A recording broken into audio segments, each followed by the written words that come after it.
I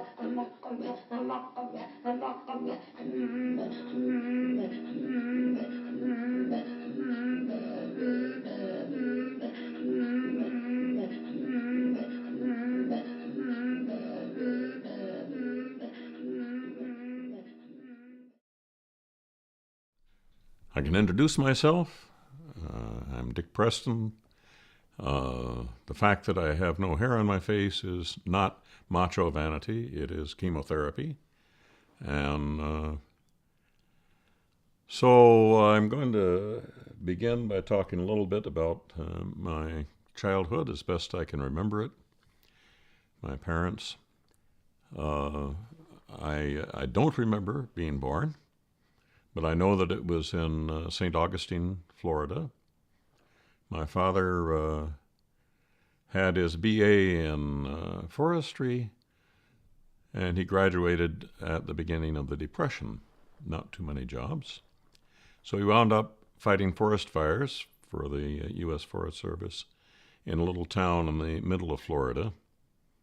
And we stayed until I was about a year old, when he decided he'd better go for his MA, and drove to my mother's parents' place in California.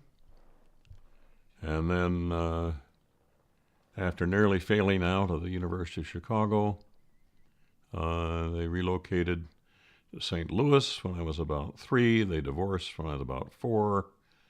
And then I went back and forth between my parents. I would spend 2 years with one, but summer vacation, Christmas vacation with the other. So I did a lot of traveling because my father got a job as he finished his PhD in Fort Collins, Colorado, and my mother was located in Chicago.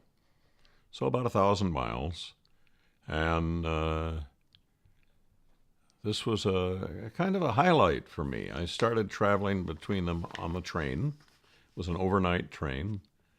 And I was about 5. I'm not sure exactly what.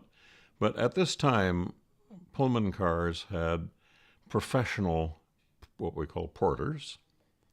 And I would be given into the custody of this porter, and he would look after me and make sure I got off the train at the right place.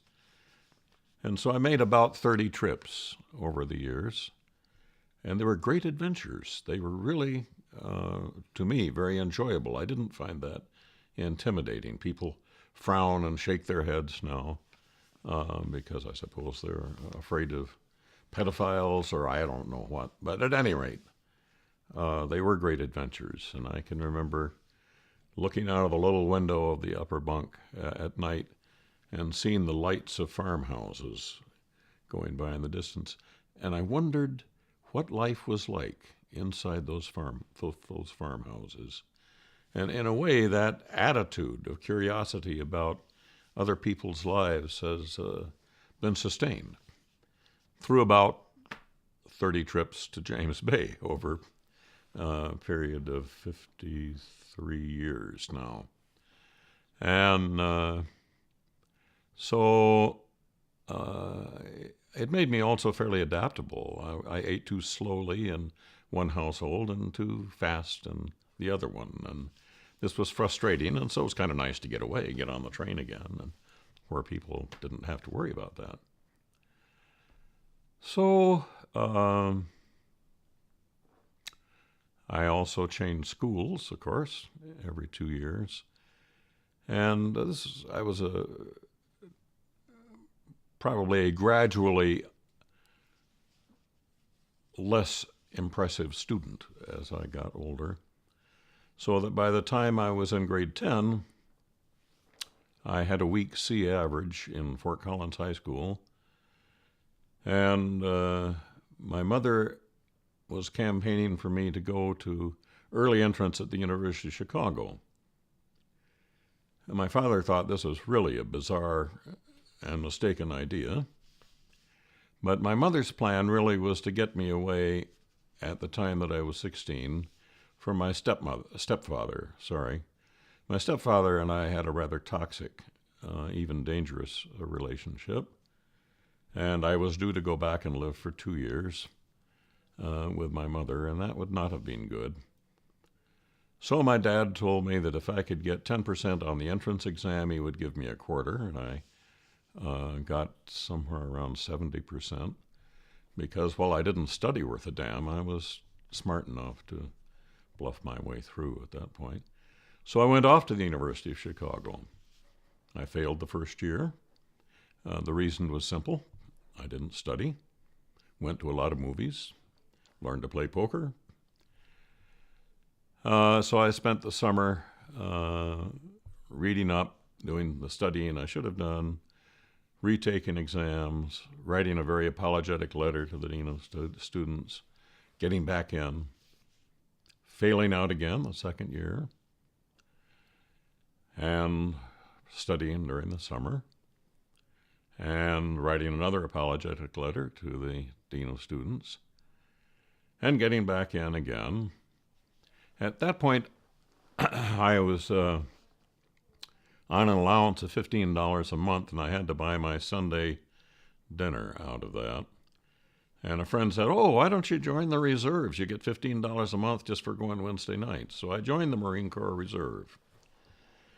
I could avoid the draft. There was a draft at that time in the States. So it seemed to me it was a good thing to do. Failed out the third year, went to summer training at Camp Lejeune in North Carolina, and the Chinese troops came across the Manchurian border, and the reserves were all mobilized. So instead of not being drafted, I was trained and sent to Korea. It didn't work, in other words. I became a military person by default. I was in Korea 51, 52. And by the time I left, I had made it up to the rank of sergeant. And that has a kind of panache. It's like an old guy with a bald head. It sounds good. Well, I wasn't, okay? I was a clerk typist. At that time, typists used typewriters, and one of the popular brands was Remington. So I was known as one of Remington's raiders, okay? And what I came out of that with, it was not lost time. It was recognition that I did not know why I had gone to Korea. I knew there was a war. I knew that I didn't want to be in a war. I didn't know why there was a war. And in a serious sense, I still don't know why I was in a war. What did it do? Well, it provided a permanent division between North and South Korea. A lot of people were killed. A lot of people were made homeless. And the main lesson I learned was that if President Truman had not fired General MacArthur, we would not be here making this film today. Because MacArthur's plan was using nuclear weapons to invade China. Now, only a very senior general with a very large ego could imagine taking on China. I don't care how many atomic bombs he had. We're talking a very large number of Chinese. We're talking about a much smaller number of Americans. So it was crazy. Truman was right to fire him, and I appreciate that. And a little gratuitous peacenik comment here. Truman doesn't get off light because he's the one that decided to drop the atomic bombs on populated areas. And I think that's something for which he cannot be forgiven.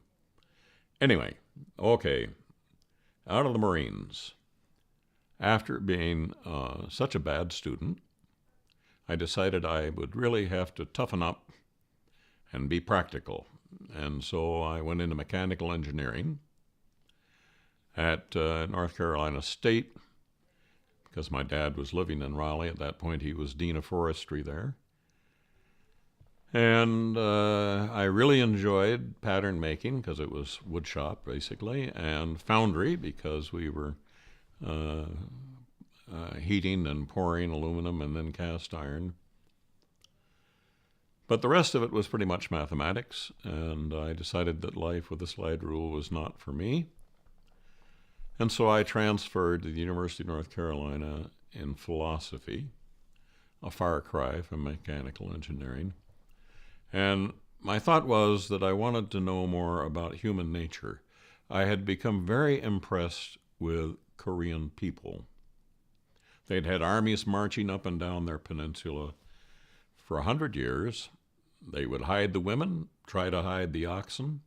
When the soldiers had passed, they would get back out into the rice fields and try to make their living. And they were good-natured, good-humored people. How that can be, I don't know. But I'm going to tell you one anecdote there. I was sergeant of the guard one night, which was located near the main gate. And I heard the sentry at the main gate talking with a woman, and that was forbidden because there was a good deal of soliciting going on.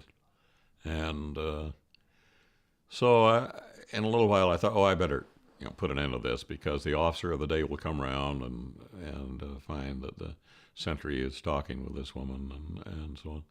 I went out, and here was a very nice-looking woman with a baby on her back, who explained in English that she had been living with an American Army captain in the city of Seoul, and who was the father of her child. And he had told her on very short notice that he'd been transferred to an outfit in Busan, which is where I was. It didn't sound like a real outfit to me, and I said, well, I have a directory in the sergeant of the guard tent. I will go and look. So I turned around and walked back, and she walked right through the gate and came into the sergeant of the guard tent behind me. I went to the directory. There was no such outfit, and I thought, oh, dear God. This woman with her mother has walked from Seoul to Busan, which at that time was very dangerous. There were lots of young men with guns and not much else to restrain them. And she had this baby. And now she found, as was pretty obvious, I think, at the first, that this guy had probably been transferred back to the States. He probably had a family back there, and he lied to her in order to get away without having to face the truth. And I thought, she's going to be pretty upset. She took it with equanimity. I was so surprised. Very calm, very pleasant. Do you mind if I nurse the baby before I go? What could I say? And so here we were in this little tent, and here she was suckling a baby at her breast. It was like a Madonna experience, just really very, very good. And when she was through, she burped the baby, and then she asked if I would help her to put the baby in the sling on her back again. And so I did, of course, and I was a little clumsy. And she laughed good-naturedly at my clumsiness. I will never forget that. Okay, that told me something about human nature, about courage, about fortitude, about dealing with hardship, and about other things too, I guess. And that has stuck with me. I learned something about human nature there, the possibility. Not predictable, but the possibility. Anyway, so that was part of the experience that I took with me to philosophy. I thought maybe I can understand human nature better. Well, I had a bad time there. I had done poorly at math and engineering. If I had continued as a math major for 3 or 4 years, I probably could have got up to a B level, but it wasn't too encouraging for becoming an engineer. And so I tried philosophy. I registered for philosophy, going back again to first-year university for the third time. And I should take introductory logic. Well, the class in introductory logic was filled, and the person that was administering the registration said, "Oh, here's another logic course, symbolic logic. You can take that." Well, I understood things like the, or but, or and, but really the rest of this was graduate level stuff, and in fact, I was in a class with graduate students. Needless to say, I didn't do well. Okay.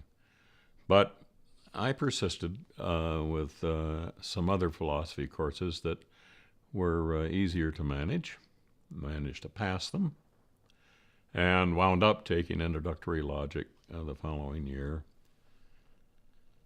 And what I didn't find was much about human nature. I found a good deal about empiricism and subjective idealism and various philosophers, most of whom I found difficult and dull. I have two favorite philosophers, Socrates and Rabelais. Rabelais, a little more blatantly humorous, but Socratic irony is great stuff. I used to chuckle when I was reading Plato. And Rabelais, I'll have to anecdote this one a little bit. At the beginning of Gargantua and Pantagruel, he has an introduction in which he says, "Now, some of you may not care for this. I invite you to treat my book the way a dog treats a bone. You chew on it, you lick it, you go for the marrow, and try to extract from the marrow some of the really good stuff. And if at that point you don't like what I've written, then a ripe turd to you." And so on we go. I like Rabelais, but not philosophy. So I transferred to psychology. Maybe I could find out about human nature in psychology. Well, it was mainly rats and some pigeons and a great deal of behaviorism and not too much on human nature. And I took as an elective, without much forethought, a course in anthropology. It was really interesting. So I took a summer school course in anthropology. Oh, and I got an A in it. Took a summer school course in culture and personality. It was taught by a linguist. Not the greatest way to introduce it, I guess, but I got an A in that one too. And so I had only a few anthropology courses, but I had an A average. And the fellow that gave the course in summer school was trying to recruit graduate students and asked me if I would be interested. He knew nothing about my past record, okay? Asked me if I would be interested in graduate school. The thought had never crossed my mind. But by this time, I was married, and I had a daughter, and I had a need to do something responsible. And I had found an area that interested me. So I said I supposed I was interested. Since I had an A average, but a very small number of courses, I was given a conditional acceptance. There's an irony there, okay, because I had more fails than A's. And I could not have got into McMaster University, where I later spent my career teaching, because I had such a lousy record. I did eventually show it to my advisor, the linguist, and he got a very long face and said, "Take this and put it away, and don't you ever show it to anyone again." I can't find it. I don't know where it is. Anyway, in graduate school, I couldn't really fool around, and with a wife and child, I couldn't really fool around. So I worked. And I did just a so-so job my first year of graduate school. But then I got better. I finally sort of came into my own, I guess. And on the bulletin board in April of, what would it have been, I'm not sure, 63, there was a notice. Fieldwork Training School, $100 a week plus expenses. Now, this is 1963, $100 a week was pretty good.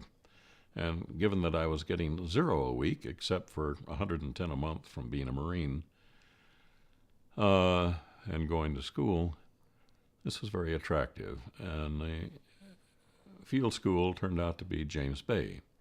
I didn't know where James Bay was. I didn't know who the Cree were, but I signed up. And I figured, okay, I'll learn to eat bannock and drink tea, and we'll make it through the summer. And I didn't get any bannock. I did get some tea, but I was able to buy bread. Anyway, flew in, because that was the way you could get there, to Waskaganish in 1963. And after a few weeks, came to the conclusion that anthropology was fraudulent and that I was there on false pretenses. And this was all a big mistake, but here I was. A little bit premature in the despair department. And I had, at that time, found somebody to translate for me because there were very few English speakers there, and one French speaker, and a priest who is still there and who I can say nothing good about. At any rate, this man, Willie Wischi, was my age. He had had TB of the spine and had been 5 years in Hamilton, Ontario, in the sanatorium there, learning English, a little Hungarian, and a little Chinese, and swear words in several languages, I guess. Very intelligent man. And he really was more of a manager than an interpreter, because he wanted the job, and he could tolerate me. We actually became good friends. And so he would suggest doing things that were done in a way that was not in some way awkward for anybody. And towards the end of the summer, after talking to a few of the older men who wanted to talk about their old days and hunting and hauling Hudson's Bay Company goods up the river by canoe to the inland posts and so on, interesting men, he decided that I was good enough for the really interesting man and took me to see John Blackned. John at that time was 67, and so he was born around 1898. And John was known not just in Waskaganish, but in the region as being sort of the repository of knowledge. He was the library. If you wanted to know something about the old times, you went to ask John. Well, I really lucked up. Here was this intelligent, helpful man interpreting for a man who for 7 consecutive summers told me the stories that he knew. That's a lot of stories. And he told them in great detail. And so that really made my career in a way. He was looking for somebody who was interested in the stories, because at that time, 1963, people were not very interested in the old ways. Young people didn't want to hear about it. It was not sophisticated. We had a few high school graduates. We had a lot of high school students coming back for the summer. They didn't want to hear it. They preferred to speak to their parents in English to embarrass them, because the parents couldn't speak much English back, and that gave the teenagers a kind of a... Well, I was what John was looking for. I was his scribe. He was my mentor. And that certainly made my career. I'm sure I've missed a few salient things along the way. But at any rate, Willie took me to see John late in the summer. And John told me a bear story. And my tape recorder ran out about halfway through the story. And I was so fascinated that I said, "Could you just stop, please? I got to go get another tape." And I ran back to the little shack we were living in and got another tape, and then ran back to John's house, kind of soft sand. And I wasn't in bad shape, but I was gasping for breath and perspiring by the time I came in. And John laughed at me. Remember that Korean woman laughed? Okay. John laughed at me because I was obviously pretty interested in what I was doing. So we got the rest of the story, and then we started in on more stories, and I knew this was too good to let go. So the next year, when the field training school went to another community, I asked my professor if I could go back to Waskaganish. And so I did. And that was very, very fortunate, and began this whole sequence. Now, John had, I think, 9 children, of whom only 2 remained living. John had 2 living children, both of them well into their adulthood. One of them mentally ill. He lived in the loft of John's house. And the other one had an indelible memory, but very little sex appeal, and so he had never married. And so John and Harriet lived in the downstairs, and occasionally Eddie would be listening from the loft, and once in a while he'd come down and stand in the doorway of John's bedroom, where John was telling stories and I was recording. And so at any rate, that experience, that first bear story, was the hook, and it went on. And I did collect a lot of stories, and had something to show for my summer, and strong motivation to be an anthropologist. It really turned me around there. I would go for walks when I wasn't feeling too good about my role there. That is a kind of stereotype of the young anthropologist. You go and you feel disoriented, you have problems, culture shock, whatever that really is. It's adapting to new situations. But I'd done a little of that as a child, and I think that helped me get through. And I went for a walk one day, and I saw some parts of an animal hanging from a branch of a tree, and then more and more, several. And so I took photographs and asked a little bit about them, and was told, well, we put those things up there so the dogs won't get them. We do it from respect for the animal. And that became my first publication, actually. It was in a journal, British journal, called Man. And I did it because my professor, John Honigman, saw my photographs, and he said, "I've never seen this before, and I've worked in that area. This is important. You should publish it." It wasn't a very good article, but it did have some photographs, and got me started in that department. But going back was very, very important.